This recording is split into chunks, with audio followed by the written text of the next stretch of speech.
Today we're going to explore what was, really, one of the most remarkable musical and logistical events of the entire 20th century. We're looking at the creation of the 1985 charity single, We Are the World. And you have to understand, this song is so much more than just a pop anthem. It's a time capsule. It details how the world's biggest stars mobilized for a humanitarian cause and the immense pressure that came with it. But first, we really must establish the gravity of the situation that made all of this necessary. The sources we're analyzing chronicle the response to the devastating 1983 to 1985 famine in Ethiopia. This was a crisis so profound that it tragically claimed the lives of an estimated 1 million people. 1 million people. That scale of suffering is the essential context for this story. Our exploration today is a thorough analysis of the source material from the very beginning, the song's conception, and the near-impossible logistics of its recording night, all the way through to its colossal commercial success and, most importantly, its lasting global humanitarian impact. And what's so fascinating here is that the creation of this American supergroup wasn't an idea that came out of nowhere. It was a direct and very intentional response to a successful British precedent. Right. Band-Aid. Exactly. By late 1984, the British collective Band-Aid had already released their charity single, Do They Know It's Christmas? And that record really served as a proof of concept. It showed that you could leverage music celebrity to generate substantial, really significant funds for international aid. So who in the U.S. saw that and said, we need to do this too? Well, the initial impulse came from the musician and longtime activist Harry Belafonte. He saw the potential there to channel the star power of U.S. artists toward African famine relief. His aim was to create an organization specifically for this cause, and that organization became United Support of Artists for Africa, or USA for Africa. USA for Africa. And while the primary mission was absolutely focused on Ethiopia and the surrounding regions, the sources also clearly indicated dual purpose. A portion of the proceeds was set aside for hunger and homelessness relief right here in the United States. Okay, so let's unpack that. How do you go from one person's vision, even Harry Belafonte's, to secretly getting 45 musical legends in one room? That seems like an impossible task. It was a masterful exercise in networking and, delegation. It was organized chaos, but it was managed meticulously. So who did Belafonte call first? He first connected with a major entertainment manager, Ken Cragen. Cragen had the skills, and crucially, he had a massive client list. Right, big connections. And he enlisted two of his biggest names right away, Lionel Richie and Kenny Rogers. They immediately recognized that to make this work, they needed more than good intentions. They needed seismic star power. That's where the creative core starts to form. Yes. They successfully recruited Stevie Wonder, specifically to provide what the sources describe as immediate name value. But you still need a producer, someone to actually make the record. And they got the best. Quincy Jones was drafted as co-producer. And the sources say he was in the middle of a huge project at the time. A massive one. He took time out from working on the film The Color Purple just for this, which really underscores the urgency everyone felt. And then Jones makes the critical call. He calls Michael Jackson, who had just finished a huge tour. Okay, so once Jackson and Jones are on board, things must have kicked into high gear. Breakneck speed. And that put intense pressure on the songwriting. The original plan was for Stevie Wonder to be part of that writing team, with Jackson and Richie. But he was busy too. His commitment to the Woman in Red soundtrack meant his time was just too constrained. So the primary weight of writing this anthem fell on Michael Jackson and Lionel Richie. And where did they actually write it? They worked together at the Jackson family home in Encino, California. Their mission was clear, but, technically very demanding. They had to craft a song that was universally accessible, easy for anyone to sing, and deeply memorable. An anthem. An anthem, but without being saccharine. Jackson's sister, LaToya, she offered an insight into the atmosphere. She described these long, quiet, emotional nights spent in Michael's bedroom, just focused on perfecting the melodies and lyrics. And she said Michael wrote most of it. She later recounted that Michael contributed the majority of the lyrics during that concentrated effort. And this is where it gets really interesting because you see Jackson's characteristic creative intensity just take over. It really does. The sources confirm he worked so fast and was so energized by the idea that he kind of bypassed the collaborative process for a moment. What do you mean? He recorded a complete demo with drums, piano, strings, the essential chorus words, without even telling Richie he was doing it. Wow. So Ritchie had no idea. None. And he and Quincy Jones were reportedly just shocked by how quickly he managed to lay down the complete, detailed structure of the song. So that initial burst provided the foundation. It did, but the joint writing sessions that followed were reportedly very difficult. A lot of intense back and forth. And despite that high-pressure start, the final lyrics and melody were only locked down at the absolute last minute. How last minute? Literally the night before the first major recording session, scheduled for January 21st, 1985.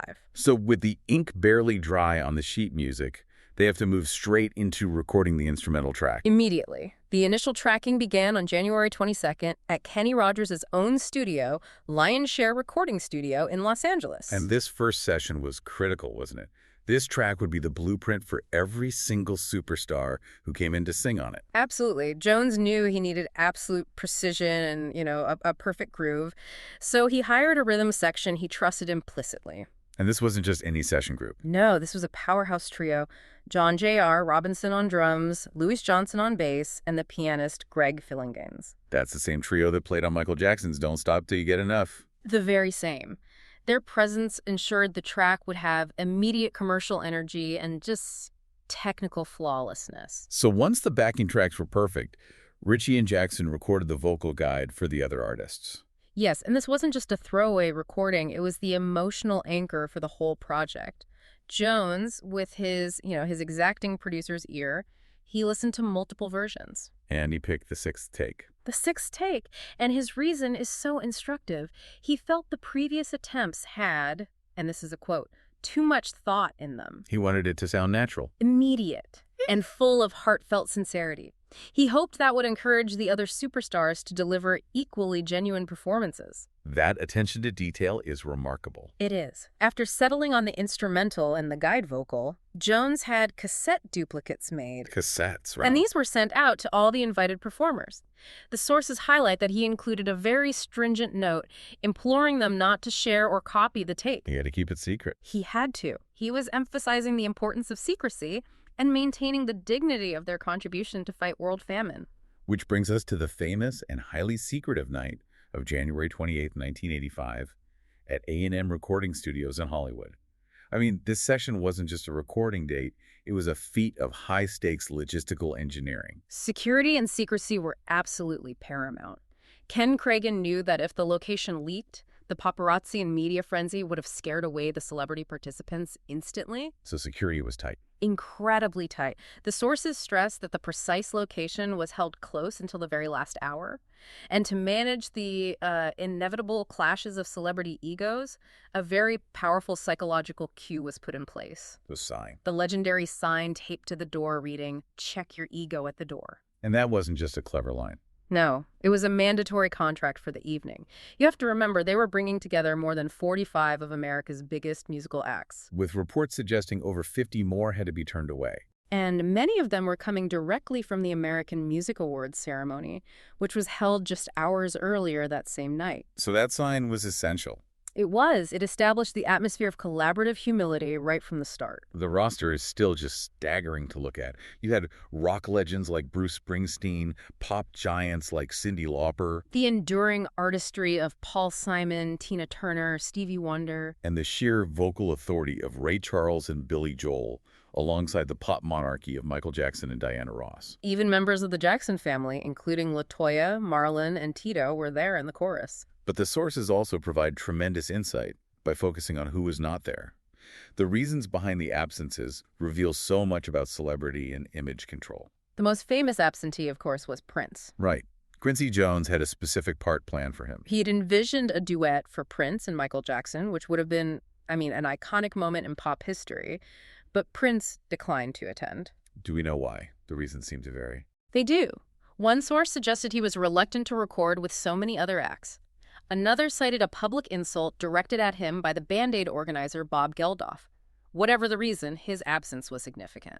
But he did try to contribute something, didn't he? The sources detail that even during the session, Lionel Richie contacted Prince, who then offered to contribute a guitar solo recorded separately. And Ritchie said no. He declined the offer. He felt it undermined the whole point of the session, the unity of everyone being in the room together. Prince did end up on the album, though. He did. He contributed an exclusive track for The Tears in Your Eyes to the USA for Africa album, which showed his commitment to the cause, just not to the collective recording process. And there were others who missed out and regretted it. Deeply.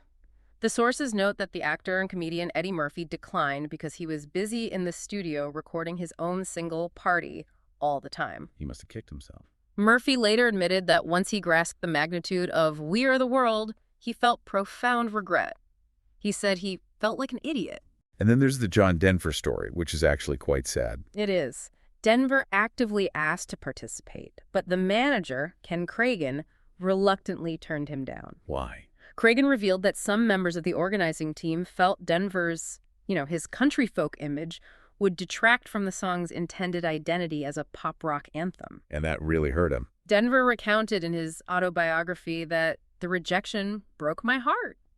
It just illustrates the highly calculated decisions that were being made about the song's aesthetic and its commercial credibility. So once everyone who was going to be there was in the room, the logistics settled, the atmosphere shifted. Dramatically. At about 10:30 p.m., before any singing began, Bob Geldof, who was there as a chorus participant, gave an unvarnished account of the crisis. And this was crucial, wasn't it? Sure. To ground everyone in the reality of why they were there. It was the emotional anchor. Geldof described the horrific reality on the ground in Ethiopia, walking through corrugated iron huts, seeing victims suffering from devastating diseases like meningitis, malaria, typhoid. It's awful. He recounted seeing dead bodies lying alongside the living and the resource shortages. He gave this harrowing example. One camp had only 15 bags of flour to feed 27,500 people. Wow. His testimony just forced this room of superstars to fully grasp the weight of the human suffering they were there to alleviate. And that powerful moment set the stage for the next source of tension, the actual lyrics. Yes. Initially, there was a major concern over the guide lyric Michael Jackson had recorded. There's a chance we're taking our own lives. I can see why that would be a problem. Jackson and Jones were instantly worried it carried negative connotations, potentially referencing suicide, which would be entirely inappropriate for a song about hope. So they changed it. Lionel Richie quickly suggested a fix, changing the second part to We're saving our own lives. And then Jones tweaked the first part. He did. He changed chance to choice. And he was very intentional about this. He explained, one thing we don't want to do, especially with this group, is look like we're patting ourselves on the back. So choice felt more active, less self-congratulatory. Exactly. His full quote was, so it's really, there's a choice we're making. It focused the lyric on the proactive decision to help, not the risk they were taking by being there. But the real creative flashpoint, the big argument, was about the ad-libs. It was. During one section, Stevie Wonder suggested substituting a line in Swahili for a simple vocal sound they were working on, the sound Shalom Shalinge. And that didn't go over well with everyone. No. This suggestion ignited a heated debate. The sources detail that the country music legend Waylon Jennings found this addition particularly distracting, and this specific argument prompted him to temporarily walk out of the studio. He left. He did.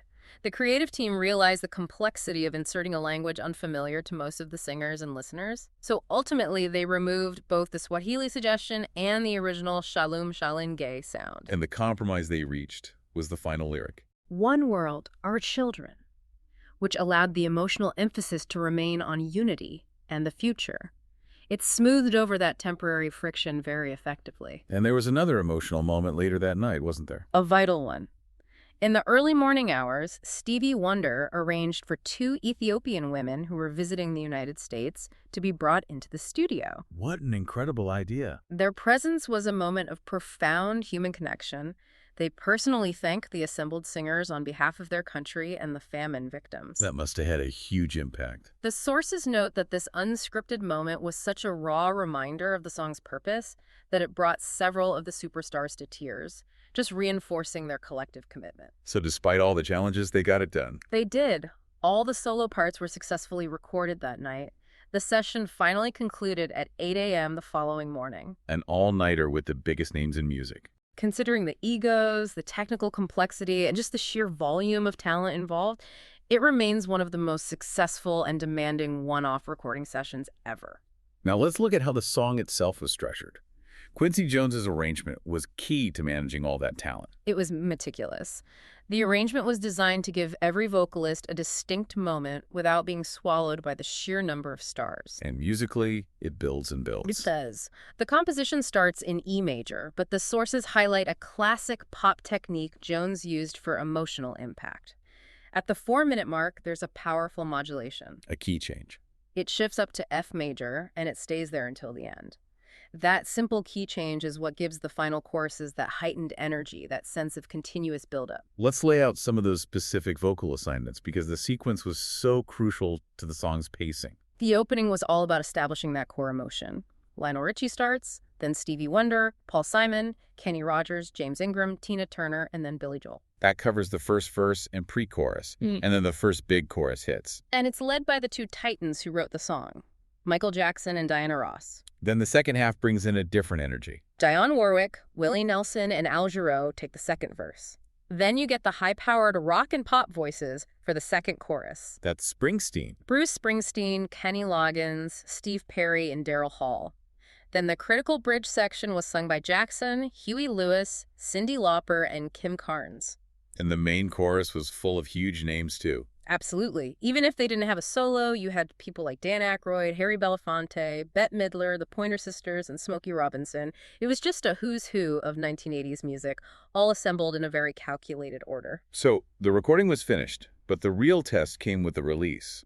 The commercial firepower of We Are the World was immediate and really unprecedented when it was released on March 7th, 1985. Unprecedented is the only word for it. Columbia Records reported an initial shipment of 800,000 copies. And they sold out in how long? 3 days.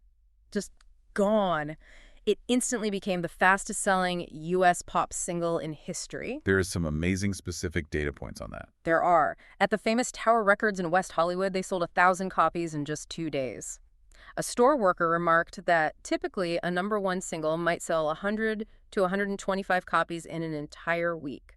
So the demand was just exponential. Completely off the charts. And the pace on the Billboard charts was just as rapid. It hit #1 on the Hot 100 in only 4 weeks. That's half the usual time for a single to peak. Easily. It debuted at number 21, leaped to 5, then 2, and then right to the top spot. Even with intense competition from Phil Collins and Madonna, its climb was just relentless. It was also a huge career moment for a lot of these artists. A landmark moment. For legends like Bob Dylan, Bruce Springsteen, Willie Nelson, and Al Jarreau, this was their only #1 Hot 100 single. And Dan Aykroyd. And of course, for actor-comedian Dan Aykroyd, who was in the chorus. By the end of the year, it was the biggest thing in music. The best-selling single of 1985. It was certified multi-platinum, eventually reaching quadruple platinum status. Global sales of physical copies are estimated at 20 million, which places it firmly among the top 10 best-selling singles of all time. So you have this perfect execution, this staggering commercial success, all for an indisputably noble cause. But what does this all mean critically?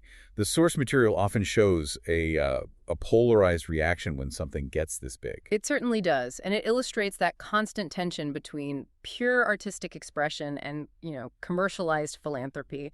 The criticism was pointed, and it focused primarily on the potential hypocrisy of the message. Greil Marcus was particularly sharp in his critique. Exceptionally sharp. The American journalist asserted that the song sounded, regrettably, like a Pepsi jingle. A Pepsi jingle? Why? He specifically targeted that lyric change we discussed. There's a choice we're making. He argued that this phrasing was inseparable from Pepsi's massive advertising slogan at the time, the choice of a new generation. So he felt it was a commercial tie-in, even if unintentional. He suggested the result was that Pepsi was getting its commercial catchphrase, some for free, by dozens of global superstars, potentially trivializing the humanitarian message. That is a serious critique. But the other side of that argument is the sheer scale of the good it did. Doesn't that outweigh the criticism? Well, that's the core debate the sources present. Professor Reby Garofalo had similar concerns. He focused on the line, "We're saving our own lives." And he didn't like it. He called it a distasteful element of self-indulgence. He argued that the artists were effectively proclaiming their own salvation by singing about a crisis they'd never face. He suggested the charity was more about the moral redemption of the affluent performers than the survival of the victims. And the rock community was dismissive as well. Yes. Music critic Dave Marsh noted that. Their critique was largely political. They felt the song was overly sentimental and, crucially, it lacked what they called a critique of the political policies that created the famine. They saw it as an easy pop solution that ignored the systemic issues. But the defense of the song was just as strong. Absolutely. Stephen Holden, writing for the New York Times, gave a compelling counterpoint. He directly addressed that perceived self-indulgence. What did he say about the saving our own lives line? He argued that that line actually assumed an extra emotional dimension when sung by people with superstar mystiques. He suggested the power was in these larger-than-life figures humbling themselves to acknowledge the gravity of the situation. He called it an artistic triumph. An artistic triumph that transcends its official nature. He gave immense credit to Quincy Jones's production, highlighting how Jones artfully interwoven the vocals. The production didn't try to homogenize the different voices. It used their distinct qualities to emphasize their individuality, reinforcing that many diverse voices were needed to form one world. Beyond the critical reviews, the promotion was a machine designed to generate as much money as possible. Every single avenue was used. It wasn't just the single. There was a feature-length music video documenting the recording, a hugely successful VHS cassette called We Are the World, the video event, which became the 9th best-selling video of 1985. And a massive array of merchandise, books, posters, shirts, all of it generating revenue for the fund. The media strategy was also very tightly controlled. Very. Life magazine was the only media outlet allowed inside A&M Studios that night. Their cover story in April 1985 gave the public its first detailed look at the recording process, making the secrecy itself a key part of the marketing. And then came the simulcast. Perhaps the most unifying promotional event of all. On April 5th, 1985, Good Friday, over 8,000 radio stations across the globe played the song at the exact same time, at 3:50 p.m. GMT. And the sources report these incredible scenes of people singing along everywhere. Yes, like hundreds of people singing spontaneously on the steps of St. Patrick's Cathedral in New York. Fun. It was this moment of genuine, manufactured global unity. So the chart performance is one thing, but the real measure of success is the humanitarian aid it provided. Let's connect this to what the money actually achieved for the victims of the famine. The financial commitment was immediate and immense. Within just 4 months of the single's release, USA for Africa had raised close to $10.8 million. Which in today's money is? Roughly $31 million. And the total funds raised by the organization over the long term have exceeded $80 million. That's nearly $229 million today. An incredible amount. And what's particularly insightful is Ken Cragen's strategy. He didn't spend it all at once. Why the restraint? Cragen understood that large-scale humanitarian crises require sustained effort. He noted that experts predicted it would take 10 to 20 years just to make a noticeable difference in Africa's deep-rooted issues. He said spending it all at once would be like a Band-Aid. Like putting a Band-Aid over a serious wound. His philosophy led to a structured, long-term investment strategy aimed at sustainable change. So how was the money allocated? 90% of the funds were pledged to African relief. Both short-term needs like emergency food and medical supplies and long-term initiatives like birth control programs and food production projects. The remaining 10% was dedicated to domestic hunger and homelessness programs in the U.S. And those African projects show that long-term vision. They launched over 70 recovery and development projects across 7 African nations. Exactly. This moves the discussion beyond simple charity to actual development aid. These projects weren't about temporary relief. They were about fighting the root causes of famine. So things like agricultural training. Yes, teaching new irrigation techniques and crop rotation to make communities more resilient to drought.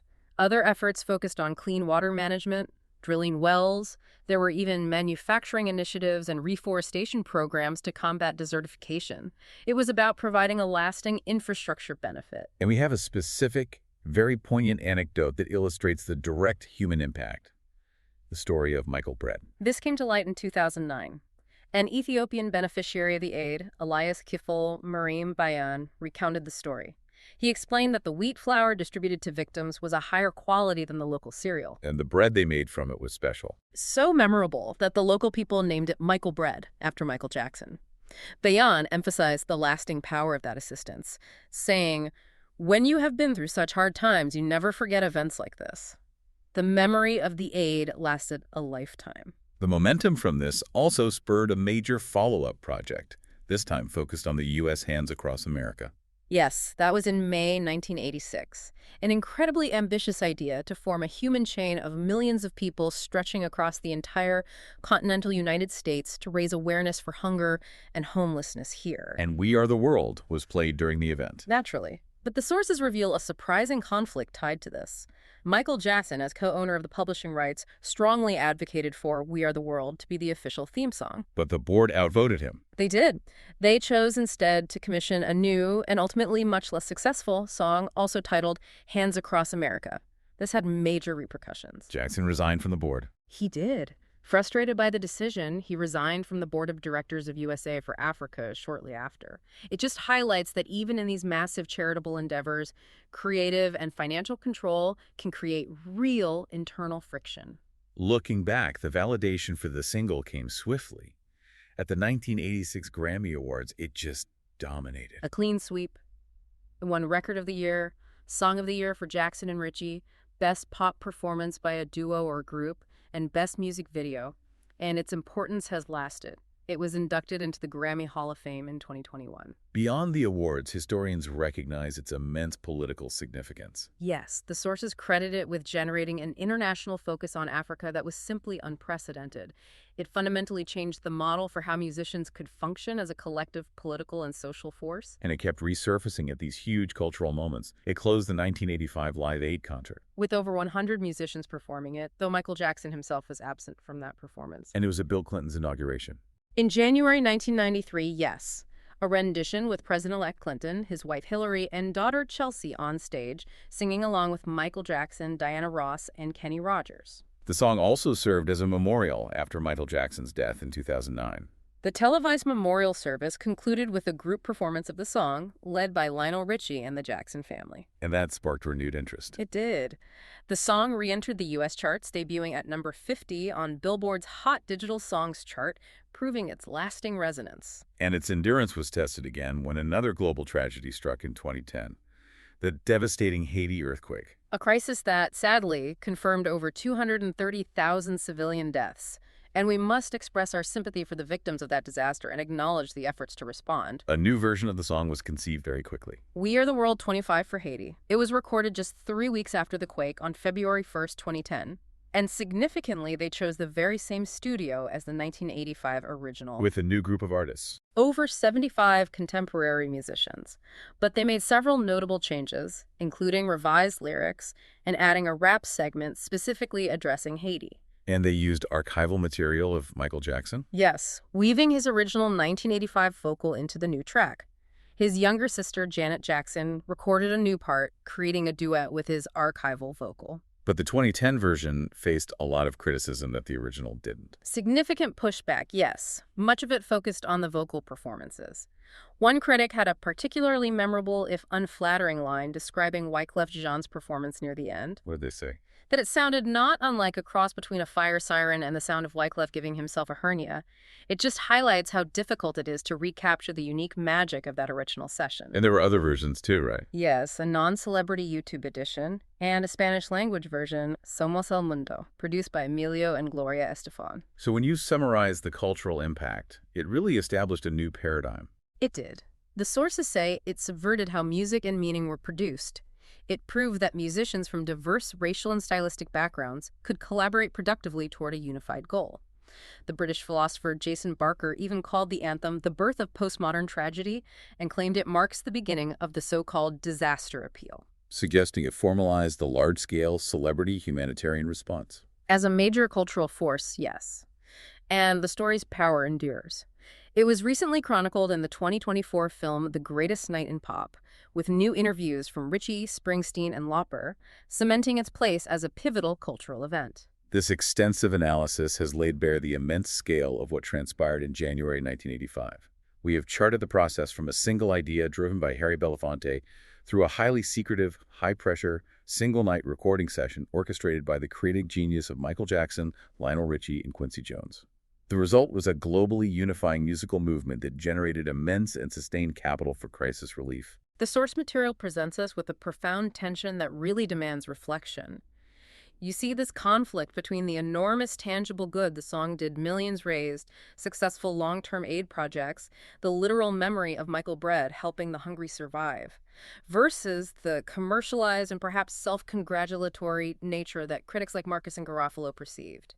This raises an important question for all of us. How does society truly evaluate large-scale humanitarian efforts? Is it by the perceived purity of their intent, or is it by the measurable, life-changing success of their outcome? This is something worth reflecting upon long after the music fades. Thank you for joining us for this comprehensive exploration of the source material. Thanks for listening.